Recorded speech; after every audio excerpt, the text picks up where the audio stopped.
Hello everyone. आज हो चुकी है 8 फरवरी और 8 फरवरी से जितने भी आपके exam oriented important current affair से प्रश्न बनने वाले हैं सभी पर चर्चा करने वाला हूं। और यदि हमारे चैनल पर पहली बार आए हैं तो चैनल को सब्सक्राइब कर लीजिएगा, क्योंकि यहां से डेली करंट अफेयर का वीडियो आप लोगों के लिए प्रोवाइड किया जाता है।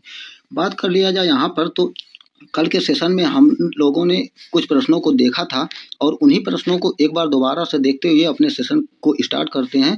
बात कर लिया जाए, अमेरिका ने भारत पर जो 50% की टैरिफ लगाया था इसको घटा करके 18% करने की घोषणा किया है।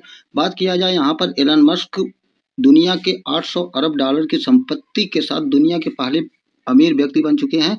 उसके बाद अंतर्राष्ट्रीय ओलंपिक समिति यानी कि अंतर्राष्ट्रीय ओलंपिक समिति के सदस्य के रूप में चुनी जाने वाली ईरान की पहली महिला शोरिया अघाई बन चुकी हैं।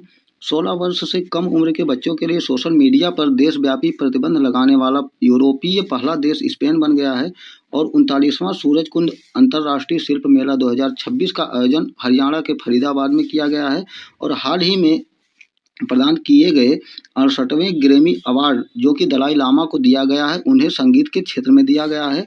और बात किया जाए यहाँ पर पंजाब राज्य की, तो पंजाब राज्य में स्थित आदमपुर हवाई अड्डे का नाम बदल करके श्री गुरु रविदास महाराज जी हवाई अड्डा के नाम पर रख दिया गया है। बात किया जाए तो यहाँ पर रूस हाल ही में खाबोरोस्क परमाणु पनडुब्बी लॉन्च किया है जो कि पोसाइडन अंडर वाटर ड्रोन ले जाने में भी सक्षम है। बात किया जाए, प्रो रेसलिंग लीग 2026 का खिताब जीतने वाला हरियाणा थंडर्स हो जाता है। उसके बाद यहाँ पर आज के फर्स्ट प्रश्न की बात किया जाए यहाँ पर, तो फर्स्ट प्रश्न हमारा देखा जाए तो 2026 के शीतकालीन ओलंपिक खेलों का आयोजन किस देश में किया गया है। तो यहाँ पर सही आंसर हो जाएगा हमारा ऑप्शन नंबर बी, इटली। यानी कि शीतकालीन ओलंपिक 2026 के खेलों का आयोजन इटली में किया गया है। और इससे बनने वाले और इसके बारे में देखा जाए तो 2026 के शीतकालीन ओलंपिक दुनिया के सबसे बड़े वैश्विक खेल आयोजन में से एक माना जाता है। और बात किया जाए आधिकारिक रूप से इसे यानी कि शीतकालीन ओलंपिक खेल को मिलानो कोर्तिना के नाम से भी जाना जाता है। ये खेल की बात किया जाए यानी कि शीतकालीन ओलंपिक खेल की बात किया जाए तो यह 6 फरवरी से लेकर के 22 फरवरी 2026 तक इटली में इसका आयोजन किया जा रहा है। इटली की बात किया जाए तो इटली शीतकालीन ओलंपिक खेलों का मेजबान देश की बात किया जाए तो इस बार तीसरी बार इसका मेजबानी कर रहा है। पहला मेजबानी की बात किया जाए तो 1956 में कोर्तिना डी ओम्पजो में किया था, दूसरी बार 2006 में ट्यूरिन में किया था और तीसरी बार 2026 में मिलानो कोर्तिना में इटली के द्वारा किया जा रहा है। उसके बाद बात कर लिया जाए यहाँ पर इम्पॉर्टेंट प्रश्न यहाँ पर बन जाता है कि 2026 शीतकालीन ओलंपिक जो खेल आयोजन किया गया है इटली में, यह किस मॉडल पर आधारित है। तो मल्टी सिटी मॉडल पर आधारित है। इसके बाद बात कर लिया जाए यहाँ पर तो आगामी प्रतियोगिताएं जो हुई हैं उस पर एक नज़र डाला जाए तो बैडमिंटन विश्व चैंपियनशिप 2026 का आयोजन दिल्ली में किया गया है, जो कि किया जाने वाला है, जो कि भारत में किया जाएगा। बात किया जाए पिकल बॉल विश्व कप 2025 का आयोजन अमेरिका में किया गया था। हॉकी पुरुष एशिया कप 2025 का राजगीर बिहार में किया गया था। T20 वर्ल्ड कप मेंस 2026 का जो होस्ट करने वाला देश है इंडिया और श्रीलंका ने दोनों संयुक्त रूप से इसका होस्ट किया था। ICC women cricket world cup 2025 का आयोजन इंडिया में किया गया था। फीफा मेंस वर्ल्ड कप 2026 का आयोजन संयुक्त रूप से 3 देशों ने यूएसए, मैक्सिको, कनाडा 3 देशों ने किया था। फीफा वोमेन वर्ल्ड कप 2027 का आयोजन ब्राजील में किया जाएगा। और 17 मेंस एशिया क्रिकेट कप 2025 का आयोजन यूएई में किया गया था। और बात कर लिया जाए बॉक्सिंग चैंपियनशिप 2025 का आयोजन थाईलैंड के बैंकॉक में किया गया था। और पहले शतरंज ई स्पोर्ट विश्व कप का मेजबान कहाँ पर किया गया था, तो सऊदी अरब में किया गया था, जिसका मेजबान देश सऊदी अरब था। उसके बाद बात कर लेते हैं प्रश्न नंबर सेकंड की। प्रश्न नंबर सेकंड देखा जाए तो भारत के पहले सहकारी आधारित राइड हेलिंग प्लेटफॉर्म का नाम क्या है। तो सही आंसर हो जाएगा option number B, Bharat taxi. इसके बारे में थोड़ा सा देखा जाए तो यहाँ पर देख सकते हैं कि भारत सरकार ने भारत टैक्सी की शुरुआत की है, जो कि भारत का पहला सहकारी आधारित राइड हेलिंग प्लेटफॉर्म है। यह सेवा ड्राइवरों को मालिकाना हक, उचित आय वितरण और यात्रियों को किफ़ायती सफ़र देने के लिए वादा करती है। इसके बारे में देखा जाए यानी कि जो भारत टैक्सी है, भारत टैक्सी की बात किया जाए तो यह सबसे बड़ी इसकी खासियत देखा जाए तो ड्राइवर ओनरशिप मिलती है। यह निजी कंपनियों के विपरीत, यानी कि निजी कंपनियों के विपरीत देखा जाए तो इसमें ड्राइवर स्वयं हितधारक होते हैं और इसके द्वारा जो मुनाफा मिलता है इसका सीधा हिस्सा ड्राइवर को मिलता है, जिससे ड्राइवर को सम्मान और आर्थिक सुरक्षा प्रदान की जाती है, यानी कि मिलती है। और प्रश्न नंबर 3 की बात किया जाए तो किस राज्य ने देश में पहली बार वरिष्ठ नागरिकों के लिए अलग से एल्डरली बजट पेश किया है? तो यहाँ पर सही ऑप्शन हमारा हो जाएगा बी, केरल। केरल के द्वारा पहली बार वरिष्ठ नागरिकों के लिए एल्डरली बजट पेश किया गया है। और बात किया जाए यहाँ पर इससे जो रिलेट करने वाले फैक्ट हैं उस पर थोड़ा सा नज़र डाला जाए तो एल्डरली बजट के बारे में देखा जाए तो एल्डरली बजट यानी कि वृद्धजन बजट एक ऐसा विशेष प्रकार का बजट यानी कि दस्तावेज है जो कि जिससे सरकार ने वरिष्ठ नागरिकों यानी कि बुजुर्गों के कल्याण, स्वास्थ्य, पेंशन, सामाजिक सुरक्षा के लिए आवंटित धन को एक साथ एक जगह पर प्रस्तुत करता है। उसके बाद बात किया जाए तो यह केरल अपनी बढ़ती बुजुर्ग आबादी के लिए पेश की जा रही है एक नीतिगत पहल के लिए जो मुख्य रूप से पेंशन और चिकित्सा सुविधाओं पर खर्च के लिए आधारित करता है। उसके बाद यहाँ पर बात कर लेते हैं केरल की। तो केरल के गवर्नर की बात किया जाए तो राजेंद्र अर्लेकर हैं और हाल ही में केरल से बनने वाले इम्पॉर्टेंट करंट अफेयर्स से जितने भी फैक्ट मिल सकते हैं उस पर चर्चा किया जाए तो यहाँ पर देख सकते हैं केरल वन्यजीव संरक्षण अधिनियम 1972 में संशोधन करने वाला पहला राज्य बन चुका है और केरल पर्यटन को सबसे अधिक आकर्षक सोशल मीडिया अभियान के लिए प्रतिष्ठित पाटा गोल्डन अवार्ड 2025 के लिए भी केरल को सम्मानित किया गया है। और बात किया जाए यहाँ पर तो भारत का पहला राज्य केरल है जो कि 100% डिजिटल साक्षरता वाला राज्य बन चुका है।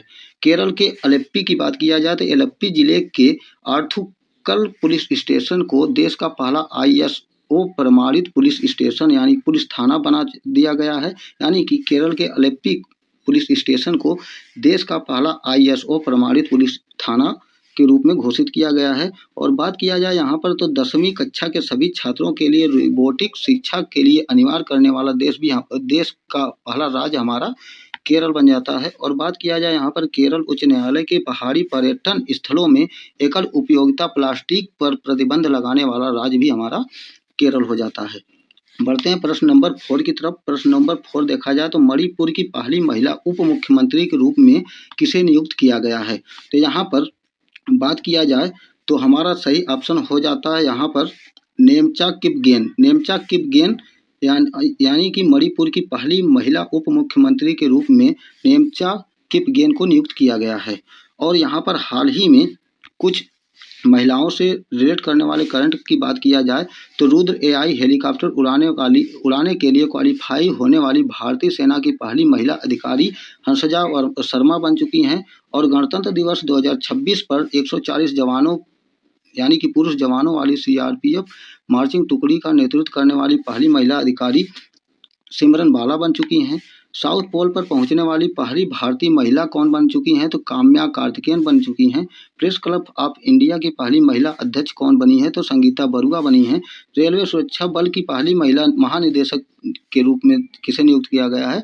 सोनाली मिश्रा को नियुक्त किया गया है। नागपुर विश्वविद्यालय की पहली महिला कुलपति के रूप में मोनाली मकरंद क्षीरसागर को नियुक्त किया गया है। और टाइम्स 100 क्रिएटर्स लिस्ट में शामिल होने वाली पहली भारतीय राजकता कोहली बन चुकी हैं। भारतीय नौसेना में पहली महिला फाइटर पायलट की बात किया जाए तो आस्था पुनिया हैं। भारत की पहली महिला ई वोटर कौन बनी है? तो विभा देवी बनी है। और पहली महिला केंद्रीय विधि सचिव के रूप में किसे नियुक्त किया गया है? तो अंजू राठी राणा को नियुक्त किया गया है। उसके बाद बात कर लेते हैं प्रश्न नंबर 5 की। प्रश्न नंबर 5 यहाँ पर देखा जाए तो WPL 2026 में प्लेयर ऑफ द टूर्नामेंट कौन रही हैं?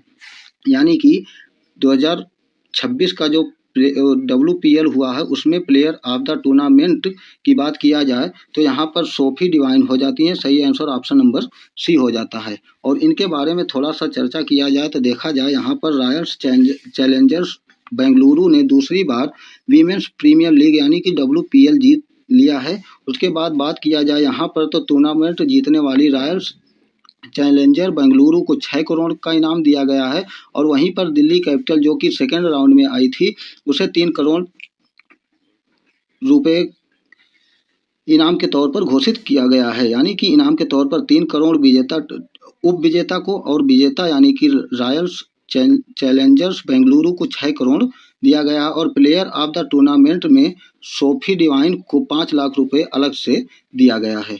बात कर लिया जाए प्रश्न नंबर 6 की। प्रश्न नंबर 6 यहाँ पर देखा जाए तो जनवरी 2026 में कौन सी कंपनी यानी कि जनवरी 2026 में यह ऐसी कौन सी कंपनी है जो कि 1 ट्रिलियन अमेरिकी डॉलर के बाजार पूंजीकरण को हासिल करने वाली दुनिया की पहली खुदरा कंपनी बन चुकी है। तो यहाँ पर ऑप्शन नंबर सी हमारा सही हो जाता है। वॉलमार्ट इंक जो कंपनी है यह जनवरी 2026 में दुनिया की पहली खुदरा कंपनी बन चुकी है जो कि 1 ट्रिलियन अमेरिकी डॉलर बाजार पूंजी हासिल करने वाली कंपनी हो जाती है। बात किया जाए इसके बाद प्रश्न नंबर 7 की। तो प्रश्न नंबर 7 यहाँ से देखा जाए शहरी झुग्गी झोपड़ियों में रहने वाले बच्चों के लिए शिक्षा तक पहुँच में सुधार लाने के लिए प्रतिष्ठित ग्लोबल टीचर पुरस्कार का अवार्ड किसे दिया गया है। तो यहाँ पर सही ऑप्शन हमारा हो जाता है option number B, Rubal Nagi. यानी कि रूबल नागी को शहरी झुग्गी झोपड़ियों में रहने वाले बच्चों के लिए शिक्षा तक पहुंच में सुधार लाने के लिए प्रतिष्ठित ग्लोबल टीचर अवार्ड से सम्मानित किया गया है। इनके बारे में देखा जाए थोड़ा सा तो भारतीय शिक्षिका और सामाजिक कार्यकर्ता यानी कि रूबल नागी ने 5 फरवरी को दुबई में ग्लोबल टीचर प्राइज जो यानी कि ग्लोबल टीचर प्राइज जो अवार्ड दिया गया है इसका आयोजन दुबई में किया गया था और इसका विजेता कौन मिली हैं तो यानी कि रूबल नागी को यह पुरस्कार दिया गया है। उन्हें रूबल नागी की बात किया जाए तो रूबल नागी को शहरी झुग्गी झोपड़ियों में रहने वाले बच्चों के लिए शिक्षा तक पहुंच में सुधार लाने के लिए इस सम्मान से सम्मानित किया गया है। रूबल नागी की बात किया जाए तो पूरे भारत में 8000 से अधिक शिक्षण केंद्र स्थापित करने वाली भी बन चुकी हैं। उसके बाद यहाँ पर बात किया जाए रूबल नागी की तो रूबल नागी झुग्गी झोपड़ियों की दीवारों पर जैसे कि गणित, विज्ञान, इतिहास जैसे विषयों को पढ़ाने का कार्य करती थी। इसलिए इन्हें शिक्षा और सामाजिक कार्यकर्ता के रूप में रूबल नागी को ग्लोबल टीचर प्राइज से सम्मानित किया गया है। प्रश्न नंबर 8 की बात किया जाए यहाँ पर प्रश्न नंबर 8 को देखा जाए तो वर्ष 2025 के 22वें उपेंद्र नाथ ब्रह्मा मानवता के सिपाही पुरस्कार से किसे सम्मानित किया गया है। तो यहाँ पर सही ऑप्शन हमारा हो जाता है ऑप्शन नंबर बी, ग्यालुम आसी दोरजी वांगमो वांगचुक। यानी कि नाम तो बहुत ही लंबा है लेकिन इसमें से अगर देखा जाए तो इतना बड़ा नाम याद रखा जाए आसी दोरजी यानी कि 2025 के 22वें उपेंद्र नाथ ब्रह्मा मानवता के सिपाही पुरस्कार से किसे सम्मानित किया गया है तो आसी दोरजी को सम्मानित किया गया है। इनके बारे में थोड़ा सा देखा जाए तो यहाँ पर भूटान की महारानी ग्यालुम आसी दोरजी वांगमो वांगचुक को 22वें उपेंद्र नाथ ब्रह्मा मानवता पुरस्कार यानी कि सिपाही पुरस्कार 2025 से सम्मानित किया गया है। यह पुरस्कार समारोह फरवरी 2026 में असम के कोकराझार स्थित बोडोलैंड विश्वविद्यालय में आयोजित किया गया था जहां पर इन्हें यह पुरस्कार दिया गया है। इस पुरस्कार की बात किया जाए तो इसकी स्थापना 2004 में उपेंद्र नाथ ब्रह्मा ट्रस्ट द्वारा की गई थी और यह पुरस्कार उपेंद्र नाथ ब्रह्मा के नाम पर ही रखा गया है और इस पुरस्कार को मानव कल्याण, सामाजिक न्याय और समावेशी विकास के योगदान के लिए सम्मानित किया जाता है। उसके बाद बात कर लेते हैं यहाँ पर रिसेंटली के जितने भी अवार्ड दिए गए हैं उस पर एक बार नज़र डाला जाए तो क्रेफोर्ड पुरस्कार जो दिया गया उसे वह वीरभद्र रामनाथन को दिया गया है और वेली रिसर्च हीरोज प्राइज 2025 का स्वास्थ्य विशेषज्ञ डॉक्टर चंद्रकांत लाहरिया को दिया गया है। दिग्गज अभिनेत्री शारदा को वर्ष 2024 के लिए प्रतिष्ठित जेसी डीनियल पुरस्कार से सम्मानित किया गया है। भारत के सर्वोच्च शांतिकालीन वीरता पुरस्कार की बात किया जाए अशोक चक्र यानी कि शुभांशु शुक्ला को दिया गया है। व्यक्तिगत श्रेणी में सुभाष चंद्र बोस आपदा प्रबंधन पुरस्कार लेफ्टिनेंट कर्नल सीता अशोक सेल्के को दिया गया है। इंदिरा गांधी शांति निशस्त्रीकरण और विकास पुरस्कार 2025 गरासा मास्ले को दिया गया है और भारतीय रेलवे का सर्वोच्च सम्मान चंद्रना सिन्हा को दिया गया है। और यहाँ पर देखा जाए transformational leader of the year जैसा को चुना गया है। इंदिरा गांधी शांति पुरस्कार मिशेल बैचेलेट को दिया गया है और फीफा शांति पुरस्कार डोनाल्ड ट्रंप को दिया गया है। हालांकि यह 2025 का है। तो फ्रांस के सेवेलियर पुरस्कार जो दिया गया वह थोटा थरानी को दिया गया है। उसके बाद बात कर लेते हैं प्रश्न नंबर 9 की। यहाँ पर प्रश्न नंबर 9 देखा जाए तो हाल ही में केंद्र सरकार ने किस वर्ष तक भारत को कुपोषण मुक्त बनाने का लक्ष्य निर्धारित किया है?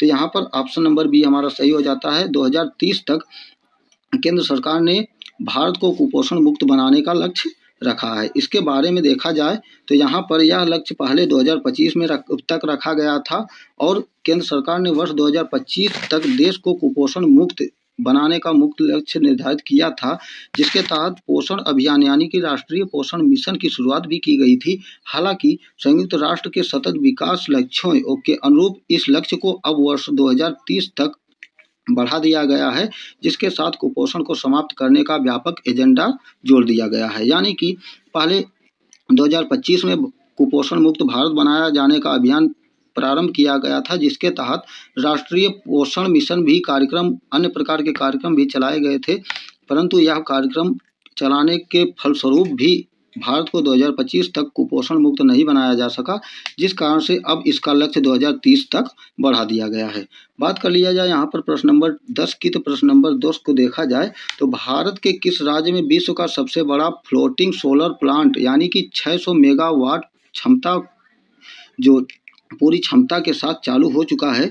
तो यह मध्य प्रदेश में चालू हो चुका है। यानी कि भारत के मध्य प्रदेश में विश्व का सबसे बड़ा फ्लोटिंग सोलर प्लांट तैयार किया गया है, जिसका प्रारंभ भी कर दिया गया है, जिसकी विद्युत क्षमता की बात किया जाए तो 6000 मेगावाट इसका उत्पादन क्षमता है। और इसके बारे में थोड़ा सा जानकारी देखा जाए तो भारत के मध्य प्रदेश में विश्व का सबसे बड़ा यानी कि 600 मेगावाट क्षमता वाला फ्लोटिंग सोलर प्लांट यानी कि तैरता हुआ सौर ऊर्जा संयंत्र पूरी तरह से चालू कर दिया गया है। और यह परियोजना खंडवा जिले में स्थित यानी कि मध्य प्रदेश के खंडवा जिले में स्थित ओमकारेश्वर नाद यानी कि बांध यानी कि नर्मदा नदी पर ओमकारेश्वर बांध बनाया गया है खंडवा जिले में। इस परियोजना को यहीं पर विकास के रूप में यहाँ पर सफलतापूर्वक सुचारू रूप से कार्यरत कर दिया गया है।